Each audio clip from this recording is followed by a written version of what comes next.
Hey everybody, how's it going? Thanks for stopping by again. Look, today I have another exciting interview, this time with Luke Savage. He's a staff writer at Jacobin, that famous American left source, but he writes in so many other sources, and he was also a former Ontario NDP candidate. I'm really excited to have him here to talk about media, Bernie Sanders, so many other things. Luke, thanks for stopping by. Thanks for having me, Krista. So Luke, I just want to talk first about one of your most recent pieces. It's the one in Jacobin where you talk about Bernie Sanders having a plan as well, because I think, and you note this in the piece, and maybe we'll unpack this a little bit, as it's becoming clear that Sanders and Warren may end up in a kind of two-horse race for the nomination, a lot of Warren supporters are trying to say that, Warren has plans, Bernie only has, rants. And I wonder, if you could talk about your piece, which really, I think, challenges that notion. Yeah, well, this is something that's kind of crystallized as a bit of a media narrative, and it's not it's not just people that are supporting Elizabeth Warren's campaign. In fact, I actually think it's less her supporters than it is certain pundits and others, because there's a peculiar and perhaps somewhat contrived love affair going on with between certain members of the press gallery with the American press gallery, that is the Washington Press Corps, with Elizabeth Warren. They like her for some reason, which is kind of an interesting question in itself. But so this narrative has crystallized that Elizabeth Warren she's a wonk, and she has these plans for things, and that is a narrative that her own campaign has pushed. Right, Elizabeth Warren has a plan for that, as per the slogan. But there were a number of instances of people sort of saying, Elizabeth Warren has plans and Bernie Sanders has, he's, more non-specific positions, a variation of that is that they have the same politics, but which is also not true, but that Elizabeth Warren is more, ideologically specific, or more, delivers kind of more nuts and bolts policy details and that sort of thing. And there are a few problems with that. But it's funny, it's ironic, I should say first. I don't think I mentioned this in the piece, because a few years ago when Sanders was running for the Democratic nomination the first time, one of the narratives about him was that he was a wonk. That the problem with Sanders was he's a principled guy who's just really boring, and he's obsessed with the nuts and bolts of policy and things like that. They're kind of not really that has sort of gone by the wayside, and they're pushing this new narrative. But yeah, I mean the most obvious problem, the first problem with this story of things is that Sanders clearly does have plans. It was funny. Seeing that narrative kind of really crystallize at some point last week, which was a week where he released several pretty big initiatives. In a span of 7 days, maybe 10 days, there was his Green New Deal, multi-trillion dollar plan, actually, and spelled out in pretty specific detail. He also has pretty detailed plans on Medicare for All. Criminal justice reform. The criminal justice reform one, unless I'm getting it confused with another one, is a pretty. It's a pretty large document. People should check it out. And the labor reform one as well is very detailed and ambitious. Yeah, that's right. Yeah, so it's just not the case that Bernie Sanders doesn't have plans. And it is interesting. This was something else I didn't have too much space to get into in the piece, but the whole narrative of sort of wonkery that's going on here is a little bit, it's kind of problematic as well, because certain people are praised as wonks and others are not, and sometimes being a wonk is a good thing, and sometimes when it's Elizabeth Warren in 2019 it's good, and when it's Bernie Sanders in 2015 it's bad. There's a lot going on there, which maybe we can get into in a little bit more detail. But problem one with the Warren has a plan, Sanders isn't big on plans, is that it's just not true. But I think problem two is that it really obscures the actual ideological difference between the two, which is less than the difference between, Sanders and Clinton, or Sanders and the mainstream of the Democratic Party. What's a little bit difficult to interpret at the moment is why, given Elizabeth Warren's politics, which frankly are much better and significantly to the left of the mainstream of the Democratic Party, why she's getting so much praise from, David Axelrod, or that type of person. Why people from the Third Way think tank, that's what it's called, Third Way. Why they, why members of that think tank are praising her. It does seem like she is attempting to make nice with the Democratic Party institutionally in ways that Sanders is not, and so. That may be part of a strategy on her part. I don't think it's an advisable one. Unless the Democratic Party is challenged in a significant way, no one's plans, Bernie's or hers, are going to be able to make it through Congress either way, regardless of how much Democrats in the House or the Senate like the next Democratic president, and whether the president is Elizabeth Warren or Bernie Sanders or Joe Biden or somebody else. And actually that I think gets to what the real problem with this whole narrative is, which is that it misses Bernie Sanders' theory of change and his theory of power. And to go back to 2015 and 2016 again, there was a kind of similar omission, misunderstanding, bad faith interpretation of Sanders, that was in some ways similar to what's going on now, which, so after he'd stopped being a wonk, he became something else, which was he became the opposite of a wonk. He became a utopian who only thinks in terms of abstraction and grand theories, and isn't big on the nuts and bolts of policy details and the legislative process, that kind of thing. And that, then as now, that really misses what Sanders is trying to do, which is affect, I think, a pretty fundamental realignment of the American political system, and one that I think he would argue, and I would argue as well, is necessary to do, or to even have a chance of doing any of the things, even forget the big transformative things that he or even Elizabeth Warren wants to do. Even the most milquetoast Democratic policy agenda is really not going to, it's not going to pass unless there's a substantial change structurally in the American political system. There are a number of things that need to change, and the only way they're going to change is if absolutely massive popular pressure is brought to bear on American political institutions, on the party machines, and on particularly the Democratic Party machine. And on electoral politics in general. So I think the narrative really misses what Sanders is doing, and we could talk about that in some more detail if you'd like. Yeah, no, I think I think those are great points, and I totally agree that it's so weird that a lot of these people are backing Warren, and I wonder if maybe they're hoping that they can still get Biden, but they need Warren to jump ahead of Bernie definitively to sort of end Bernie, and then they can leave her. I really don't know the rationale, because her policies, they're not Bernie's policies, but they're nothing we've seen from a credible Democratic presidential nominee in generations. And I can't imagine the Third Way actually likes Elizabeth Warren. And what you've been talking about goes to, I think, the other element of your piece, and it's something I've talked about on this channel, which is, Bernie Sanders isn't just running to be president. Like capital P, I'm going to live in the White House and have the marching band's president.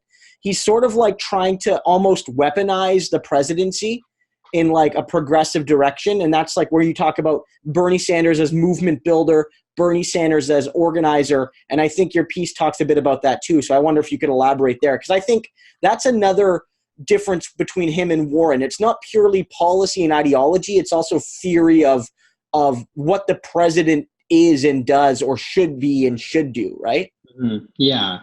I mean, again, to Warren's credit, there is, a dynamism to her campaign. There are large crowds and things like that I think there's genuine enthusiasm that you don't often see with Democratic presidential contenders who tend to be, particularly the ones that are liked in the media, are usually incredibly boring and proud of it. But with that said, I mean, I think Sanders is using his campaign in ways that we've never seen before. He's directing his supporters using his lists and using his campaign infrastructure to picket lines. He's doing things like that. And you even look at the specifics of some of his plans. You mentioned his labor plan. Something like that is designed to build up, extra parliamentary power effectively.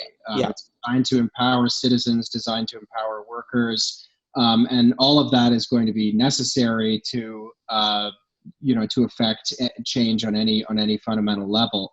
An anecdote that I like to bring up is that when you think about it, Richard Nixon actually governed to the left domestically of Bill Clinton, which is incredible to think about. And that's not because Richard Nixon was a fan of the American working class, but much higher trade union density and a much more empowered citizenry and electorate. Politicians just kind of have to deal with that. Yeah. And for the past several decades, there's been a withering of extra parliamentary power, particularly the trade union movement. I think most significantly the trade union movement. But probably some other examples as well. And that's been part of this, long process of just the shifting of American politics further and further to the right. One thing Bernie Sanders really understands that I think others don't is that in order to reverse that, you're going to have to rebuild that kind of infrastructure. You can't have an attitude that's purely an institutionalist one where you win the presidency and then you kind of affect change by decree. And you also can't have, the sort of brokerage model, which is what Barack Obama, there are many problems with Obama's presidency, one of which was that he didn't really have much of a program that he wanted to implement. But the other one was that he could have chosen to use his tremendous communication skills and his popularity. He could have used the presidency like a kind of a bully pulpit, and he could have affected change that way. He could have done national tours for healthcare reform and things like that, and that wasn't his attitude. His attitude, and the attitude of many Democrats, is you win an election, then you go back. Everyone retreats back inside the Beltway, and you say, okay, everybody, you can go home. I mean, Obama had a kind of an inchoate movement. In fact, I remember back in 2008, and you probably do too, all the rhetoric about how Obama was building a movement and his campaign infrastructure was going to turn into a movement. And I mean, my impression is, the movement, I mean, they did create a new organization, Change for America, something like that. But my impression of that is it's just like the world's most expensive and lavish, like, listserv. Like, it was not a movement in the sense, it was a movement in the sense that's, meant by kind of in a sort of AstroTurf nonprofit campaign sense, as opposed to a, dynamic, populist sense, if I could put it that way. This is a significant divide in the Democratic primary. It's a significant divide just between liberals and socialists generally, I think. How we think about, we on the socialist left think about political change. We think a lot about extra parliamentary pressures and things like that. And I think we tend to see victories of the legislative kind as sort of the end of a process that kind of begins elsewhere. And that's a big difference. Some people want to treat the difference between Warren and Sanders, Warren who says she's a capitalist and Sanders who says he's a socialist. People want to treat that as kind of a semantic question, given that they share some policy commitments. But I think if you want to see it really illustrated, you can see it in these kind of different theories of power that their campaigns seem to be channeling. Yeah, no, I think that's a fantastic point. And yeah, we could have like an academic debate about, what is Bernie Sanders' vision of democratic socialism, but I think at the end of the day, he is proposing like this move towards economic democracy, at least in a partial sense. And I think that's so vital. But given all of this, given And I think I'd love to know, because you've written a lot about Bernie and also the the neoliberal also rans and just how bad the coverage is about him. And I wonder that all they have, I think, are lies about Bernie, like whether it's saying he doesn't have a plan, or whether it's the Washington Post fact checkers that aren't checking facts, or whether it's Mimi Roca just saying that she just feels Bernie doesn't like women. I don't know if you've noticed all of this, and it's awful. It's another piece of evidence of media bias. But I wonder if it's almost encouraging in a way, because like, is this all they have on Bernie Sanders is like lies and like conjecture? And I wonder if you've noticed this too, that it almost encourages you that Bernie is right, given the desperate nature of the attacks. Yeah, I mean, that's absolutely true. And I mean, something else that I think has always been true about the media hostility towards Sanders is that, and actually we alluded to this a few moments ago. I mean, the narratives about why Sanders is bad are wildly inconsistent. So, and we sort of seem to scroll through them often, very quickly. So in 2015, the problem first was that he was this boring old wonk that no one was going to find exciting. And then it turned out that actually people find him very exciting. That he's getting these tremendous crowds and all these young people were very excited by him. And then the problem became the exact opposite, which was that he was, he was this, demagogue, this demagogic kind of utopian who didn't really think about the details and, that kind of thing, didn't really understand the political process, didn't understand the art of compromise, etc., which is pretty much the exact opposite of what the first narrative was about him. And then at one point they kind of test drove the idea that actually Bernie Sanders and Hillary Clinton had identical politics. That was something that was tried. On and on. There were a whole bunch of these. I think a lot about the media bias against Sanders, which, I mean, it is so cartoony a lot of the time, in a way that does ultimately, I think, make it very encouraging, although it is hard, if you're a Sanders supporter, not to be frustrated by it as well. And the reasons for it, I think, I'm not sure they're always straightforward. I mean, I think that there are a couple things at work that I, as I see it. I mean, the first is just a media that by and large is owned by large corporate conglomerates is not going to be particularly sympathetic to a politician like Bernie Sanders. So that's one thing. I think a lot of people, and obviously there are many exceptions to this, but a lot of people who are sort of in the media world come from particular kinds of backgrounds. They inhabit milieus socially where people have certain kinds of opinions, the opinions that are common to, patricians in Washington, D.C. or Manhattan or places like that. And they don't like Bernie Sanders just for that reason, because their friends don't like Bernie Sanders. But there are also there's a lot of basic kind of misunderstanding about Sanders. I mean, he is a unique figure in American politics. There hasn't been anybody like him with this scale of a platform. And while there is a lot of bad faith nonsense about him, I think it's also just the case that he's really just not understood. People who write about politics for a living, a lot of them are just very invested in certain orthodoxies about, we could say this about our own pundit class here in Canada as well, invested in certain orthodoxies about politics. There are these particular rules about how elections are won and lost, how the legislative process should work, rules around political decorum. So, I mean, one of the things Bernie does is he calls out individual, corporate executives by name. He calls out the Walton family by name, which is one of his greatest strengths, I think. Yeah.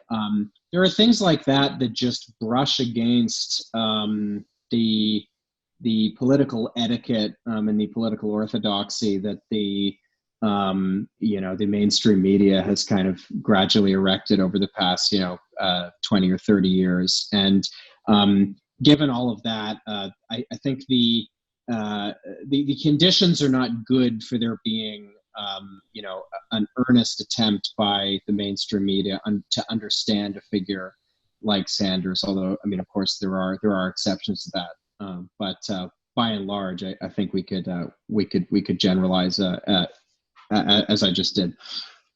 Yeah, no, I mean, totally agree. I think you're right. I think it is, it's good old fashioned, like Bernie wants to tax us. Let's use our sources of information to stop him. But then also, you're right. He is, in a sense, he's shattering monocles all over the press club galleries, right? And I think some of these people, I think you're right, are sincere. Like they feel like they're doing the job of being, responsible journalists, and Bernie is rocking their world, and they can't handle how real he is, right? I think that's certainly part of it. Shifting gears a little bit, because you are a Canadian, you live in Canada, you have a deep interest in Canadian politics, but primarily you write about American politics for American sources. Not exclusively, but primarily.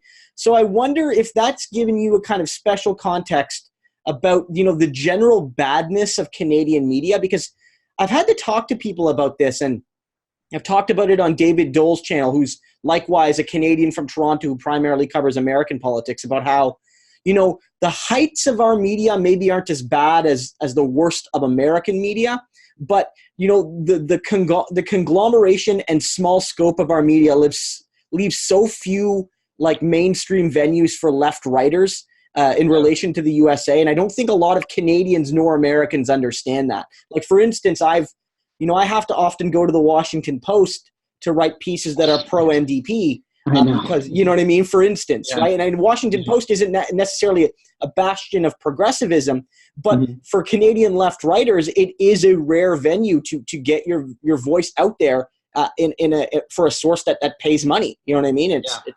Well, there's been a pretty amazing renaissance, or I'm not even sure if it's fair to call it a renaissance. It's because it's really given birth to something new in the United States of kind of left infrastructure, particularly left media infrastructure.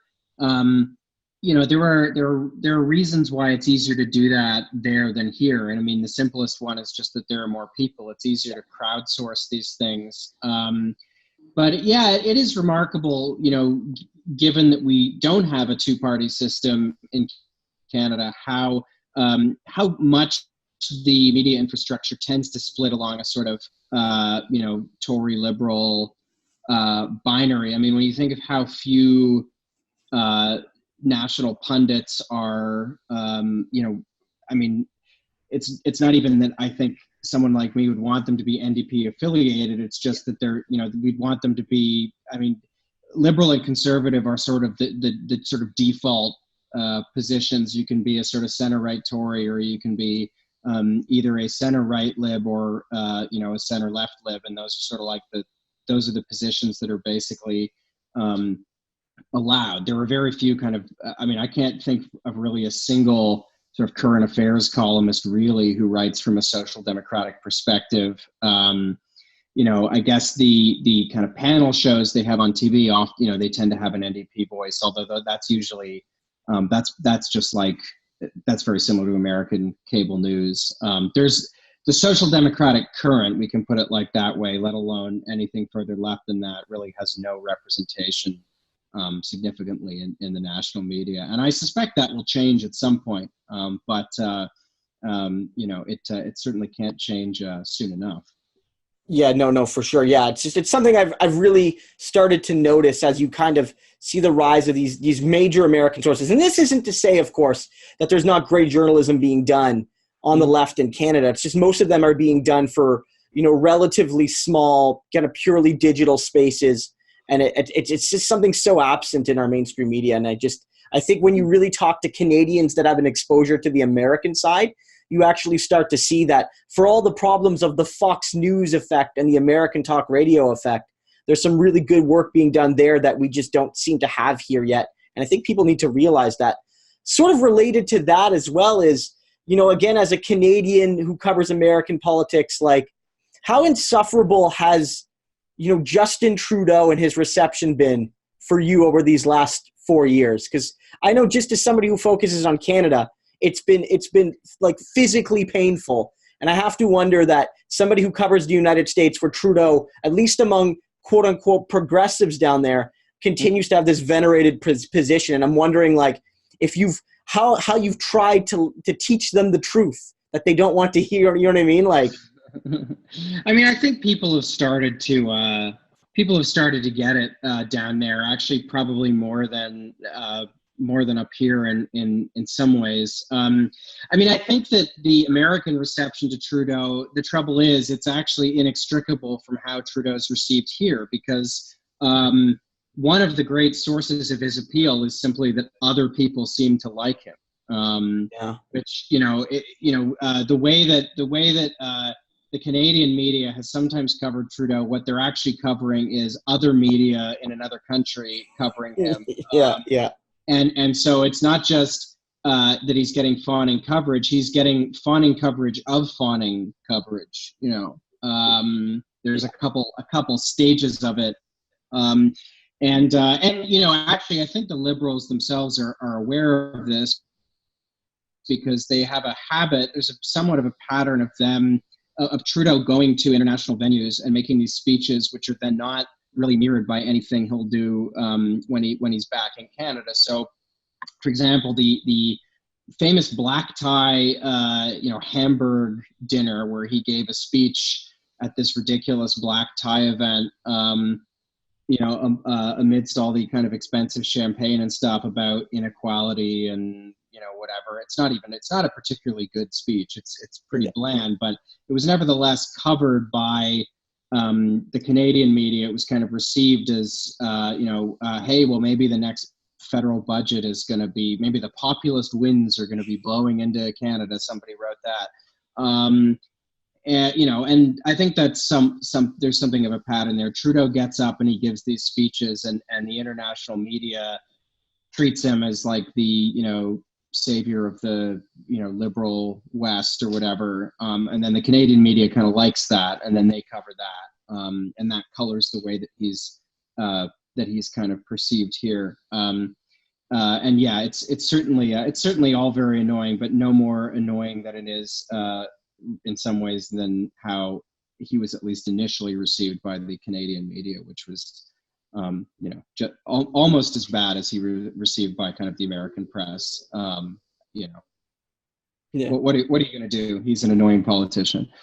Yeah, no, I mean, it's so frustrating. One of the things I think from the American audiences is like this romanticization of Canada, and it sort of predates Trudeau, and it'll post-date Trudeau, that I think limits their horizon, but also our own. And it's like, the Canadian health system is so great, and it's like, people have to cut their pills in half, right? Like, it's like people have medical bankruptcies here, and I just wish, like, we could better communicate with progressives in the USA, and they could better communicate with us. And I think the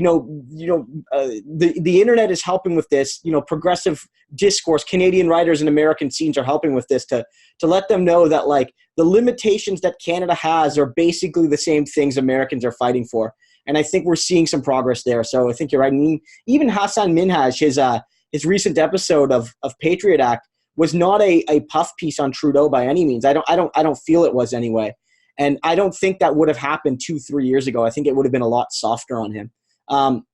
Sort of just closing up, as somebody who writes a lot about, politics from on both sides of the border, what do you think you'll be writing about over the next 3-6 months? So we get a Canadian election, an American election. What do you think the themes are going to be? I know it's kind of a broad question, but like, how do you envision things unfolding? What are you going to be looking for? Just, can I pick your brain a little bit on your process over the next, few months and weeks? Sure. I mean, my process is, always somewhat all over the place, because I do have a fair bit of freedom to kind of write about, what I want to. So often I write, just, like what's in my head this week kind of thing. And so, I mean, I think, in the next few weeks, I'm going to be writing something about George Grant, who I gave a talk about recently. I think he's probably not very well known. He's not super well known even in Canada, but he's certainly not well known outside of Canada. No. So that's one thing. I will definitely be continuing to cover the Democratic primaries with interest. I think just because they're so important. I think one of the roles a publication like Jacobin can play, because it's rooted in in a coherent set of ideas, is in just doing things like explaining the difference between our theory of change and the one that would be pursued by Elizabeth Warren, or God help us all, Joe Biden, or somebody like that. Yeah. I think there's a lot of just specific, frankly, kind of nuts and bolts policy work to be done in relation to things like that. Yeah, I mean, vis-a-vis the Canadian election, I mean, I'm going to write about it. I think as much as I can. Although I think I'm going to sort of I'm going to only write kind of intuitively when I feel like I have something that's worth saying. I mean, I would like to write something that's a take on the on Trudeau's term in office, and on I think the way he's received, and the way that they the Liberals chose to govern, and things like that, because I think there are still a lot of things about the Trudeau phenomenon that are not widely understood, and I'd like them to be understood a little better. So I mean, there's one narrative in particular that really irritates me, and you've probably encountered it as well, and it's the idea that Justin Trudeau came into office and then found his idealism coming, dashed against the rocks of reality, or something like that. So you can explain. It sounds like something that's meant to be critical of Trudeau, but it's actually a sort of defense of his government, and kind of their lack of really significant progressive legislative achievement, or even effort. And I mean, it's also just patently ridiculous, because in Canada, this is not the United States. When you have a majority government, I mean, you can basically pass the legislation that you want. And actually, I have a piece that I think should be coming fairly soon, where I'm going to talk about how what Canada teach. I'm going to use Canada kind of as a heuristic to address American liberals, and sort of say, look, all these things that Democrats tell you they can't pass X, Y, or Z because of Republican obstructionism, because of the anti-majoritarian tendencies of the American political system, whatever. Well, in Canada, we put that thesis to the test. You can win a majority government with, 40%, sometimes lower, 36% of the popular vote. You can have a legislative majority. Their party discipline is basically 100%. Near 100%. You don't have to buy off your backbenchers with pork barrel spending or whatever in order to get them to vote for something. You can just tell them how to vote. We have a very restrictive campaign finance system in Canada, so it's not as if the legislative process is sort of directly bought in the way that it often is in the United States. Yeah. And yet, our supposedly progressive liberal government is not creating this progressive utopia. All of us are still waiting around to find out when that actually happens. It'll happen 2023. That's it's gonna. Yeah, you gotta wait till the next election. We'll get those promises eventually. No, I totally agree with you, and I think that narrative about Justin, it's actually, as you've kindly reviewed my book, for Jacobin, and I believe for the literary review, and that was a similar narrative about Pierre Trudeau, his father, who was like this young idealist who came to office and crashed up against the realities of the Canadian state. But as you know, I mean, there are few politicians in the democratic world as powerful as a majority-holding Canadian prime minister. I mean, there are the courts, and there are the jurisdictional debates between the provinces and the federal government. But in a general sense, the prime minister has immense power. And as you know, Justin Trudeau could have kept basically every one of his promises and likely fulfilled them within a year and a half, and just chose not to. And I think that's such a crucial point. Although I would add that I think that there are reasons to, where there's been a clear broken promise, like on electoral reform. I think it's worth pointing out. But another narrative that I think needs to be resisted is the idea that the Liberals were ever all that progressive anyway. That their program was actually what their program was kind of crafted to do was reassure people, that that there was going to be a kind of socially conscientious government, and it was going to, activist government was coming back, Keynesianism was coming back. There were going to be there was all this kind of very nebulous talk about social infrastructure, things like that. There was rhetoric around taxing the 1% or asking the rich to pay their fair share, that kind of thing. But in most of these cases, if you look into the details of the plans, I mean, there are cases where the Trudeau government has just ignored a promise it made, or it's reversed a promise, modified a promise. But if that platform had been implemented, it would not have been the transformative agenda that a lot of people thought it was going to be. It would have been better than what they did. The fact is there were no big universal programs they wanted to create. Even I think the most progressive thing in the platform, arguably the most progressive thing, which was the Canada Child Benefit, was being advanced for kind of noxious reasons. They were using it as a cudgel to attack the NDP's plan for universal pharmacare.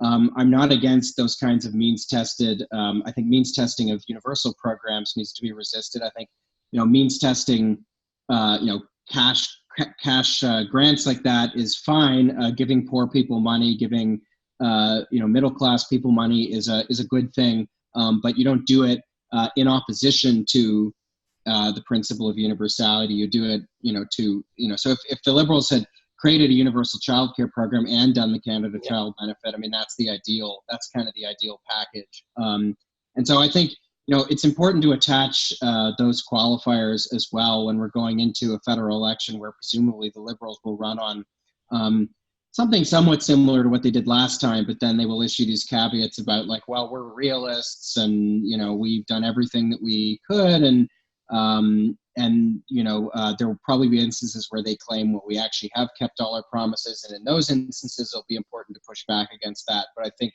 in general, people should try to resist the broken promises frame, at least as their go-to when criticizing the government, because the problem isn't that they broke their promises, or I should say it's not just that they broke their promises, it's that there wasn't much promise to this whole political project to begin with. It was a relatively conservative kind of effort to begin with.